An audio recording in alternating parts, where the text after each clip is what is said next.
നമസ്കാരം. ചാനൽ 5+ലേക്ക് സ്വാഗതം. എല്ലിന് പൊട്ടലുണ്ടായ ആളുടെ സർജറിക്ക് ആശുപത്രിക്കാർ ഉപയോഗിച്ച കമ്പിയുടെ ബില്ലിൽ ബാർകോഡ് ഇല്ല എന്നത് ചികിത്സയുടെ ഇൻഷുറൻസ് പണം ലഭിക്കാതിരിക്കാൻ ഒരു കാരണമാകുമോ? ആകാറുണ്ട്, പലപ്പോഴും ആകാറുണ്ട്. ഡോക്ടറുടെ സീൽ തെളിഞ്ഞില്ല, ആശുപത്രി GST അടച്ചില്ല, ഇങ്ങനെ പലതും കാരണമാകാറുണ്ട്. ഇതൊക്കെ തന്നെ ആരോഗ്യ ഇൻഷുറൻസ് ആനുകൂല്യങ്ങൾ നിഷേധിക്കാനും വൈകിക്കാനുമൊക്കെ വലിയ പ്രശ്നമായി ഉയർത്തിക്കൊണ്ടുവരികയാണ് ആരോഗ്യ ഇൻഷുറൻസ് കമ്പനികൾ എന്ന് സർവേകൾ വ്യക്തമാക്കുന്നു. ഇൻഷുറൻസ് തുക വെട്ടിക്കുറയ്ക്കാനൊക്കെ ഇത് വലിയൊരു ആയുധമാക്കുകയാണ്. ഇതൊരു പതിവായിരിക്കുകയാണ് ഇപ്പോൾ രാജ്യമാകെ. ഇത്തരത്തിലുള്ള കാരണങ്ങളുടെ പേരിൽ ക്യാഷ്ലെസ് ക്ലെയിമുകളിൽ ആശുപത്രിയിൽ നിന്നും രോഗികളെ ഡിസ്ചാർജ് ചെയ്യുന്നത് 48 മണിക്കൂർ വരെ വൈകിക്കുന്നതായാണ് പഠനങ്ങളിൽ പറയുന്നത്. ചികിത്സാ ചെലവ് റീഇംബേഴ്സ്മെൻറ്റ് ചെയ്തു വാങ്ങുന്ന കേസുകളിലാകട്ടെ ബിൽ തുകയുടെ 40% വരെ പണം വെട്ടിക്കുറയ്ക്കാൻ ഇൻഷുറൻസ് കമ്പനികൾക്ക് ഒരു മടിയുമില്ല എന്നാണ് പറയുന്നത്. ക്ലെയിം തുക താഴ്ത്തിക്കൊണ്ടുവരാനുള്ള സമ്മർദ്ദമാണ് ഇതൊക്കെ അത്രേ. ഡൽഹി കേന്ദ്രമായി പ്രവർത്തിക്കുന്ന ലോക്കൽ സർക്കിൾ എന്ന സന്നദ്ധ സംഘടന അടുത്തിടെ നടത്തിയ സർവേയിൽ പുറത്തു വന്നത് ഇൻഷുറൻസ് കമ്പനികളുടെ ഈ കണ്ണിൽ ചോരയില്ലായ്മയാണ്. ഒരു മയവുമില്ലാതെയാണ് ഇൻഷുറൻസ് കമ്പനികൾ രോഗികളോട് പെരുമാറുന്നത്. ഈ കേസുകളിൽ 15,100 കോടി രൂപയുടെ ക്ലെയിമുകൾ 2023-24 ഇൻഷുറൻസ് കമ്പനികൾ നിഷേധിച്ചു എന്നാണ് insurance regulatory and development authority അഥവാ IRDA അവരുടെ വാർഷിക റിപ്പോർട്ടിൽ പറയുന്നത്. അതായത് മൊത്തം ക്ലെയിമുകളുടെ 12% വരും ഇതത്രേ. 71.29% ക്ലെയിമുകൾ ഭാഗികമായേ അനുവദിച്ചിട്ടുള്ളൂ. അതായത് മൊത്തം ആ കൊല്ലം വന്ന 1,17,000 കോടി രൂപയുടെ ഇൻഷുറൻസ് ക്ലെയിമുകളിൽ 83,493 കോടിയുടെ ക്ലെയിമുകളിലേക്ക് മുഴുവൻ തുകയും കൊടുത്തിട്ടില്ല ഇൻഷുറൻസ് കമ്പനികൾ.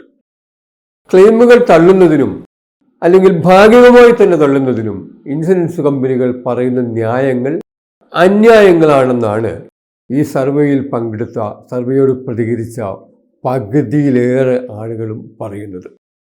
രാജ്യത്തെ 327 ജില്ലകളിൽ നിന്ന് സർവേയിൽ പങ്കെടുത്ത 28,700 ആളുകളിൽ 20% പേരും പറയുന്നത് ക്ലെയിം തള്ളാൻ ഇൻഷുറൻസ് കമ്പനി പറയുന്ന ന്യായങ്ങൾ അന്യായമാണെന്നാണ്. അത് തെളിവ് സഹിതമാണ് അവർ പറയുന്നത്.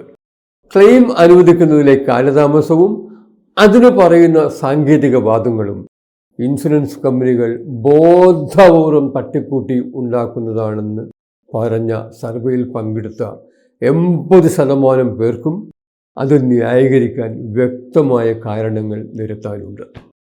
ഉപഭോക്താക്കളെ മാനസികമായി തളർത്തി അവരെ കൊണ്ട് കുറഞ്ഞ ഇൻഷുറൻസ് തുക സമ്മതിപ്പിക്കാനുള്ള സമ്മർദ്ദ തന്ത്രമാണിത്.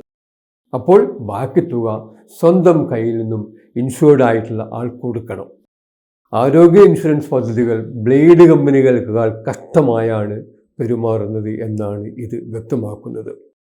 ക്ലെയിം കൊടുത്താൽ ചികിത്സിച്ച ആശുപത്രിയെ അവിശ്വസിക്കുക, അപമാനിക്കുക, ചികിത്സയെപ്പറ്റി തട്ടുമുട്ട് സംശയങ്ങൾ ഉന്നയിച്ചുകൊണ്ടേയിരിക്കുക തുടങ്ങി ക്ലെയിം കൊടുക്കുന്നയാളെ അപമാനിച്ച് അയാളുടെ മനോവീര്യം കെടുത്തിവിടുക, അങ്ങനെ പല പരിപാടികളും ഈ ഇൻഷുറൻസ് കമ്പനികൾ ചെയ്യാറുണ്ട്. തേർഡ് പാർട്ടി ഏജന്റ് എന്ന പേരിൽ ഇൻഷുറൻസ് കമ്പനിക്കും ഉപഭോക്താവിനും ഇടയിൽ മധ്യവർത്തികളായി ഇടനിലക്കാരായി ഒരു ഏജൻസിയുടെ സമ്പ്രദായം ഇപ്പോഴുണ്ട്. അത് വന്നതോടുകൂടിയാണ്, ഈ മധ്യവർത്തി വന്നതോടുകൂടിയാണ് പ്രശ്നങ്ങൾ രൂക്ഷമായത്. IRDA ഇതിൽ മാപ്പ് സാക്ഷിയായി നിൽക്കുകയാണ്. ഈ വിഷയം പൊതുപ്രശ്നമായിട്ടും വരാറില്ല. കാരണം രാഷ്ട്രീയ പാർട്ടികൾക്കും സന്നദ്ധ സംഘടനകൾക്കും ഇതേക്കുറിച്ച് യാതൊരു വിവരവുമില്ല, അവർ താല്പര്യം കാണിക്കാറുമില്ല. അത്തരം ഇടപെടലുകൾ അടിയന്തരമായി ഉണ്ടായില്ലെങ്കിൽ ഈ ആരോഗ്യ ഇൻഷുറൻസ് കമ്പനികൾ അവരെ ആശ്രയിക്കുന്ന ഉപഭോക്താവിനെ കീറി മുറിക്കുന്ന ഒരവസ്ഥയിലേക്ക് വരും. പ്രതിസന്ധി ഘട്ടങ്ങളിൽ ചികിത്സയ്ക്ക് വേണ്ടിയാണ്, ഒരു സഹായമായാണ് ആളുകൾ ഇൻഷുറൻസ് എടുക്കുന്നത്. വൻ തുക കൊടുത്ത് ഇൻഷുറൻസ് പോളിസി എടുത്ത് ചികിത്സയ്ക്ക് ശേഷം ബില്ലുമായി ചെല്ലുമ്പോൾ ഇതാണ് സ്ഥിതിയെങ്കിൽ എന്തു ഗുണമാണ് ഇൻഷുറൻസ് പദ്ധതികൾ കൊണ്ട്, ആരോഗ്യ ഇൻഷുറൻസ് പദ്ധതികൾ കൊണ്ട് ഉണ്ടാകുന്നത്?